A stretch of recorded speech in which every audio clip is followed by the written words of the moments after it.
20%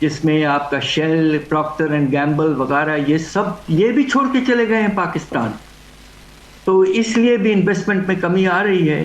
تو جب تک ہمارے یہاں انویسٹمنٹ کا لیول، پرائیویٹ انویسٹمنٹ خاص طور پہ نہیں بڑھتا ہے تو پیداوار میں اضافہ کیسے ہوگا؟ یہ بہت بڑا مسئلہ ہے. دوسری طرف آپ اپنے زرعی شعبے کی طرف جائیں، اس شعبے نے کچھ بہتر پرفارمنس دیا ہے. آپ کو حیرت ہوگی کہ پچھلے 4-5 سال میں ہمارا جو زرعی شعبہ ہے اس کا پرفارمنس صنعتی شعبے سے بھی بہتر رہا ہے، جبکہ ایسا کبھی ہوا نہیں تھا پہلے.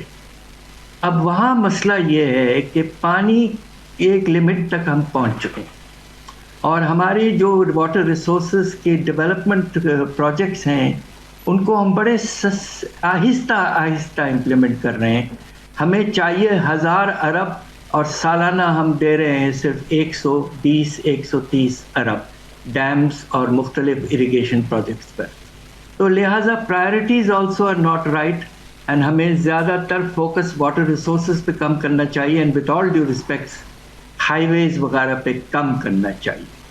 تو یہ اس طرح کے مسائل کھڑے ہو گئے ہیں، اور اگر آپ کو آگے بڑھنا ہے تو آپ کے پاس ایک آپشن ہے بس، ایکسپورٹ لیڈ گروتھ.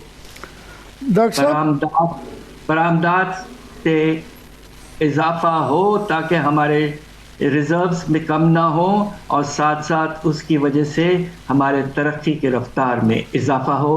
ہمارے پاس کوئی آپشن نہیں ہے علاوہ ایکسپورٹ لیڈ گروتھ کی، اور اس کو لیے ہمیں بے شمار انسینٹیوز دینا چاہیے جو ہم دیتے تھے کوئی 20-25 سال پہلے جب حکومت میں تھے. اس وقت آپ کو یاد ہوگا کہ 2000 سے 2008 تک سالانہ ایکسپورٹس میں 11% اضافہ ہوا، اور وہ اس لیے ہوا تھا کہ انسینٹیوز ہم نے بے شمار ایکسپورٹرز کو دیے تھے. The most important component of the economy are your exports now, and we have to concentrate. Doctor صاحب، وہ یہ تو ہے جو آپ کہہ رہے ہیں کہ ہونا چاہیے، مگر جو صورتحال ہے وہ یہ ہے کہ ایکسپورٹس جولائی سے نومبر کی جو ایکسپورٹس کا فگر ہے اس میں 3% کمی آئی ہے، اور نومبر میں 6% کمی آئی ہے.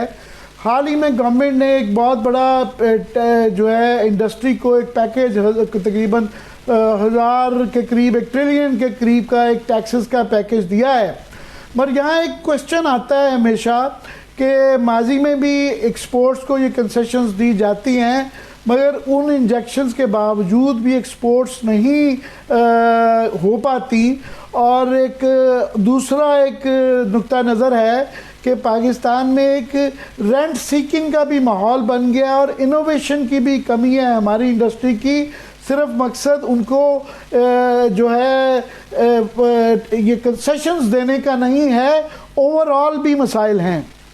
جی یقیناً آپ ٹھیک کہہ رہے ہیں، مگر میں آپ کو یہ بتاؤں کہ انوویشن کی بات کر رہے ہیں ہم. آپ کو یقیناً یہ بات کا اندازہ ہوگا کہ پاکستان کے چھوٹے چھوٹے ادارے ماشاءاللہ ایسے سوفسٹیکیٹڈ پروڈکٹس بنا رہے ہیں اور ایکسپورٹ کر رہے ہیں، جس میں ایگزامپلز ہیں سرجیکل انسٹرومنٹس، پریسیشن انسٹرومنٹس، آپ کے اسپورٹس گڈس جو کہ ورلڈ کپ تک میں استعمال ہوتے ہیں، اور دوائیاں، ویلیو ایڈڈ ٹیکسٹائلز. ہمارے ورکرز اور چھوٹے اداروں کے جو انٹرپرینورز ہیں ماشاءاللہ ان میں انوویشن کیپیسٹی بہت ہے.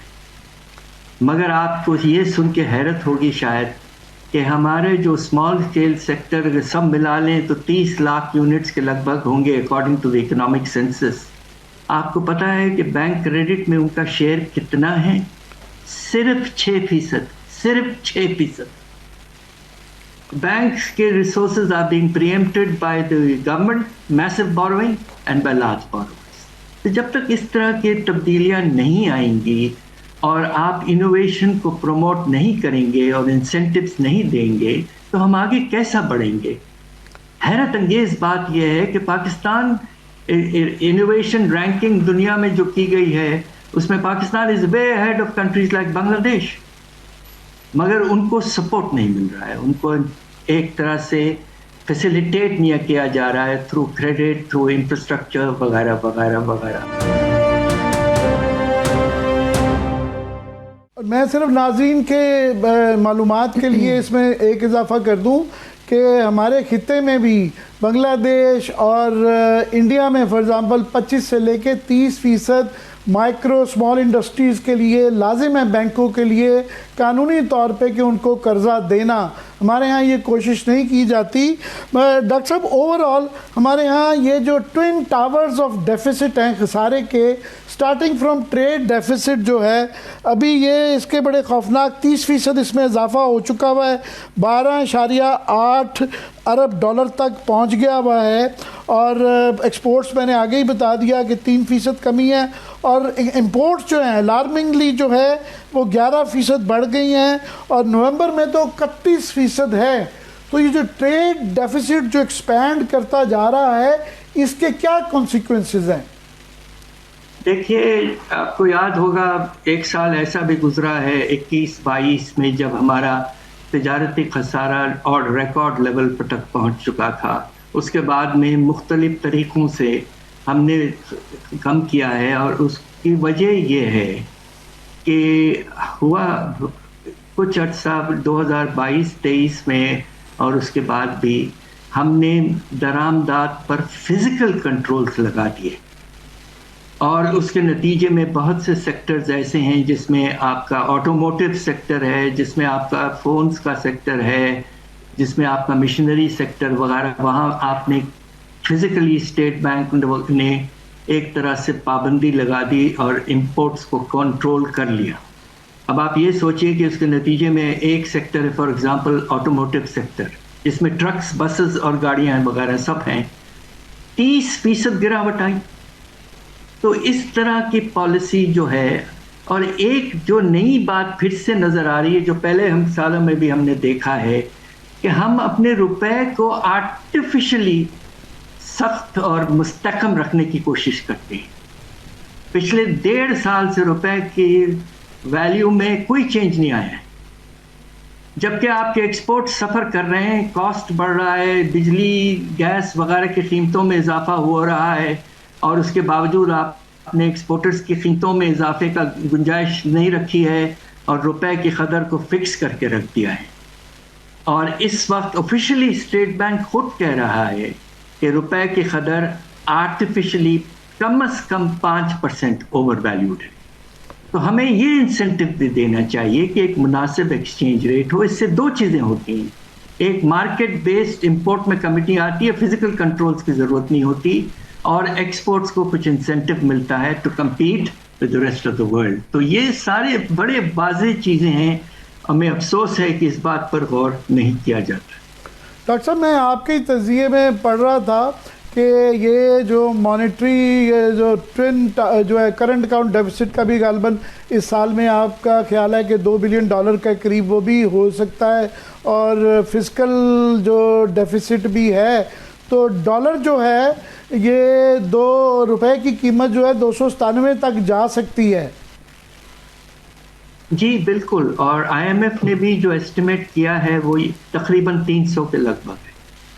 دیکھیے اتنا کوئی خاص اضافہ نہیں ہے، 6 سے 7%، مگر آپ market based exchange rate policy follow کریں. اور اب آپ یہ دیکھیے، ایک اور چیز میں آپ سے کہوں کہ پچھلے سال ہم نے ہنڈی مارکیٹ وغیرہ کو روک کر اپنے ریمیٹنسز کو تقریباً $8 ارب سے بڑھائے تھے. اب آہستہ آہستہ وہ پھر سے کم ہونا شروع ہو چکے ہیں. آپ نے 5 مہینے کا فگرز اگر دیکھیں تو کچھ کمی آپ کی پچھلے کچھ مہینوں سے آ رہی ہے. تو یہ جو فیکٹر ہے یہ وہی ایک پریشان کن فیکٹر ہے. اور ہم میرے پاس بچے آتے ہیں جو پڑھنا چاہتے ہیں باہر اپنی ڈگری وغیرہ حاصل کرنے کے لیے، کہتے ہیں سر ہمیں تو فارن ایکسچینج ملتا ہی نہیں ہے کہ ہم اس طرح سے باہر پڑھنے جائیں. تو ہم نے ڈائیورٹ کر دیا ہے foreign exchange completely towards the State bank. یہ بھی مسائل ہیں. تو اس طرح کے جو مسائل ہوتے ہیں ان پر غور کرنا چاہیے. اور یقیناً ہمارے پاس اسلام آباد میں یقیناً لوگ ہیں جو مناسب سٹیپس لے سکتے ہیں. ہم چاہتے ہیں کہ وہ بس دلیری سے کچھ آگے بڑھیں اور کوشش کریں کہ پاکستان کو آگے لے جائیں. جی ڈاکٹر صاحب، ڈالر کی روپے کی ویلیو تو 275 روپے کے اگینسٹ ڈالر ہوتی ہے، مگر پرابلم مسئلہ یہ آتا ہے کہ مارکیٹ میں ڈالر لینے جائیں تو ملتے ہی نہیں ہیں. میں اکناملی آپ سے انڈرسٹینڈ کرنا چاہتا ہوں کہ دنیا میں کسی جگہ یہ نہیں ہے، اگر ہو تو مجھے پلیز بتائیے گا کہ ہماری جو ترسیلات ہیں وہ 38 بلین ڈالر ہیں، ایکسپورٹس کے مقابلے میں اتنی زیادہ ریمیٹنسز جو ہیں، فار ایگزامپل ایکسپورٹ سے بھی زیادہ 10 بلین کے قریب ایکسپورٹ سے زیادہ ہونا، اور اس سے یہ شک لوگ کرتے ہیں کہ شاید یہ یہی کا پیسہ ہے پاکستان کا جو کہ یہاں سے بلیک منی باہر جا کے وائٹن کر کے ریمیٹنسز کے فارم میں آ جاتا ہے. کیسے ایکسپلین کریں گے اس انوملی کو کہ ہماری تفصیلات ایکسپورٹ سے بھی بہت زیادہ ہیں؟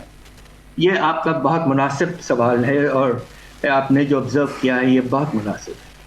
بات دراصل یہ ہے کہ پاکستان کے جو ریمیٹنسز ہیں ہمارے جی ڈی پی کے تقریباً 10% ہیں، ہندوستان کے تقریباً صرف 4%، بنگلہ دیش کے 5% کے لگ بھگ، اور پاکستان کے ریمیٹنسز کا جو شیئر ہے ہمارے اوور آل ارننگز میں وہ تقریباً دنیا کے ٹاپ 3 ملکوں میں سے ہے.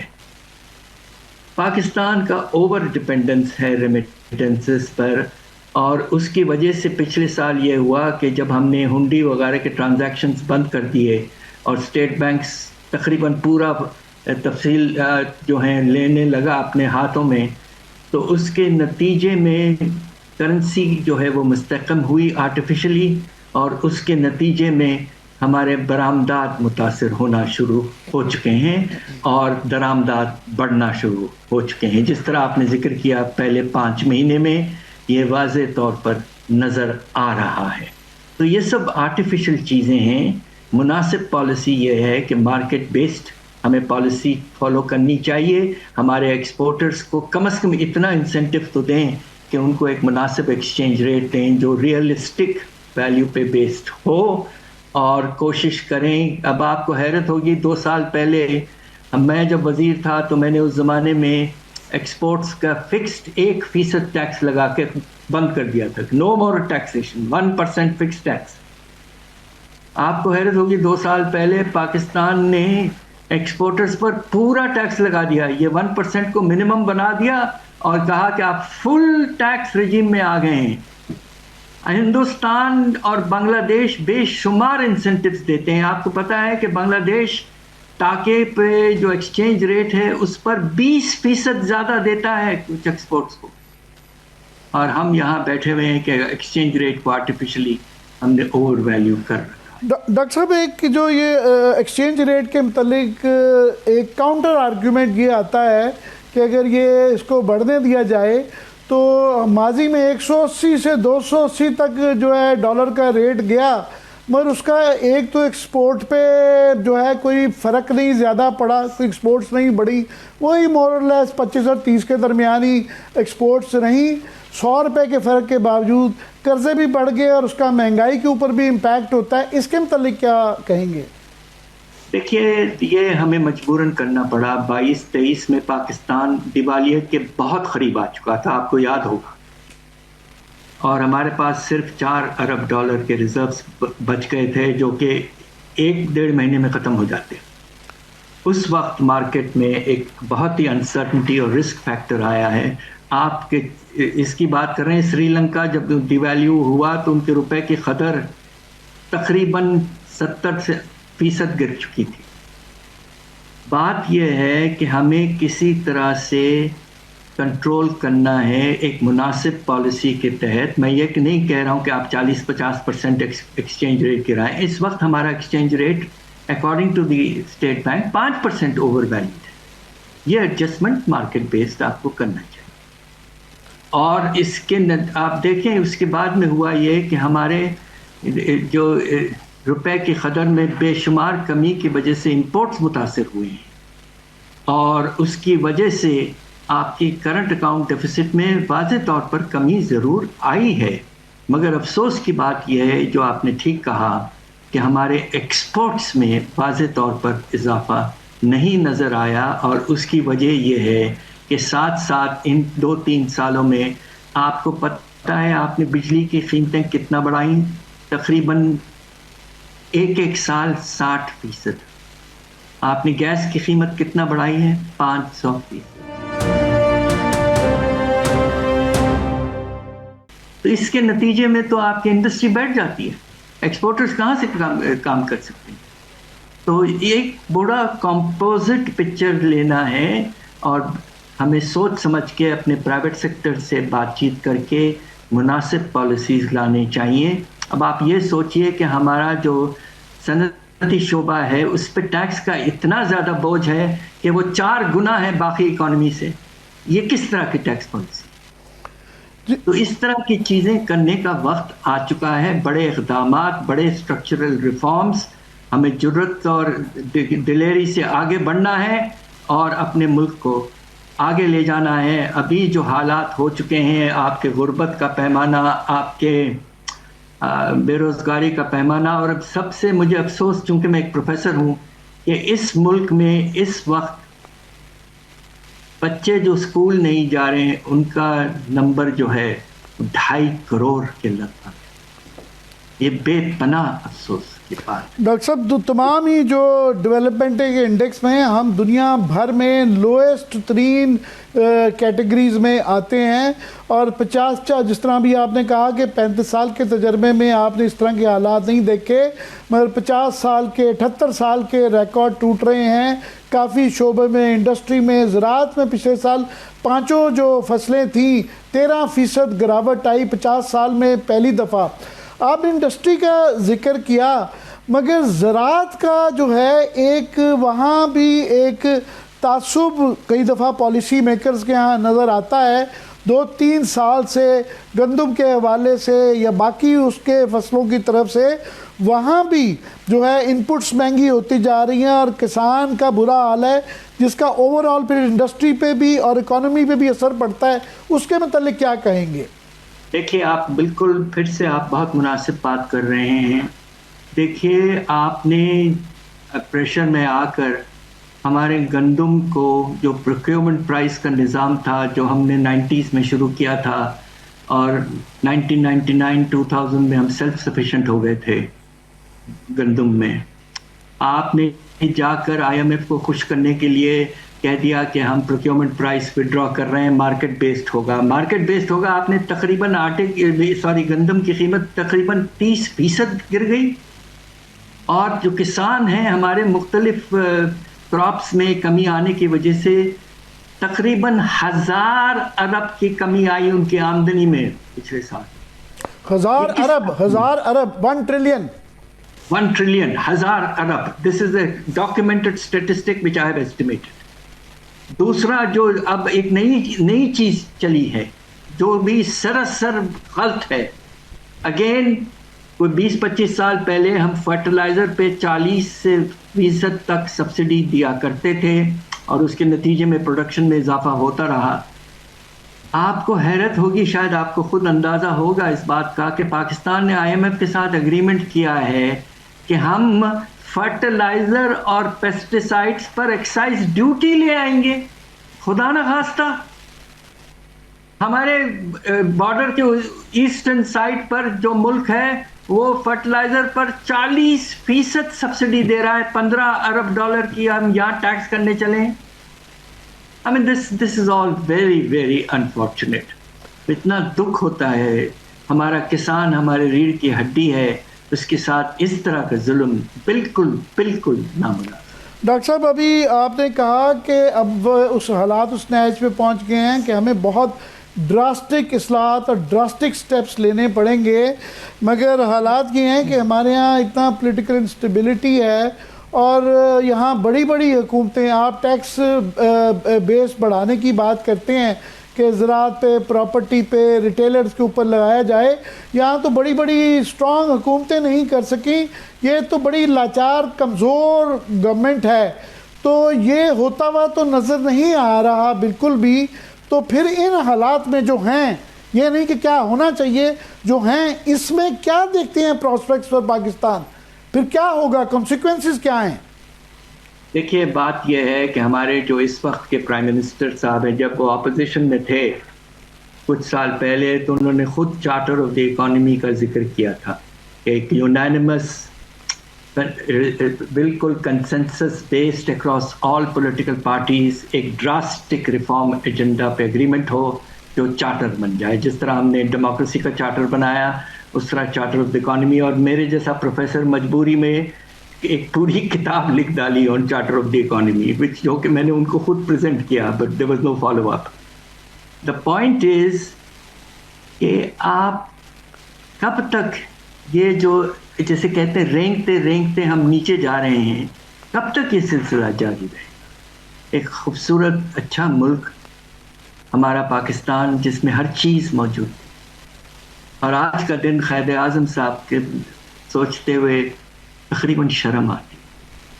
تو اس لیے ہمیں اب ایک consensus based drastic reform agenda across the political process and with all the powers that be, we must اللہ کے فضل سے start implementing a comprehensive reform agenda. اور میں آپ کو یقین دلاتا ہوں کہ پاکستان میں ابھی بھی صلاحیت یہ ہے کہ اگر مناسب سٹیپس لیے جائیں اور خاص طور پہ اشرافیہ کے جو حرکت ہیں ان کو روکا جائے تو اللہ کے فضل سے پاکستان پھر سے اپنا شرح نمو 5 سے 6% پر اگلے کچھ سالوں میں لے جا سکتا ہے. آپ کا بہت بہت شکریہ. بہت بہت شکریہ ڈاکٹر صاحب آپ کے ہمارے لیے وقت دینے کا. بہت ہی لاسٹ آپ سے اگر میں ایک سوال کر سکوں کہ آپ اگر 2 3 4 چیزیں فوری طور پہ جو کرنے سے ایک دم جو ہے شارٹ ٹرم میں کچھ ریلیف آ جائے گا، وہ کیا ہوں گی؟ 3-4 چیزوں میں سب سے پہلے میں نے ایکسپورٹ لیڈ گروتھ کا ذکر کیا. مناسب سٹیپس لیں، کمپریہنسو ایک فریم ورک بنا کر ایکسپورٹس کو انسینٹیوائز کریں.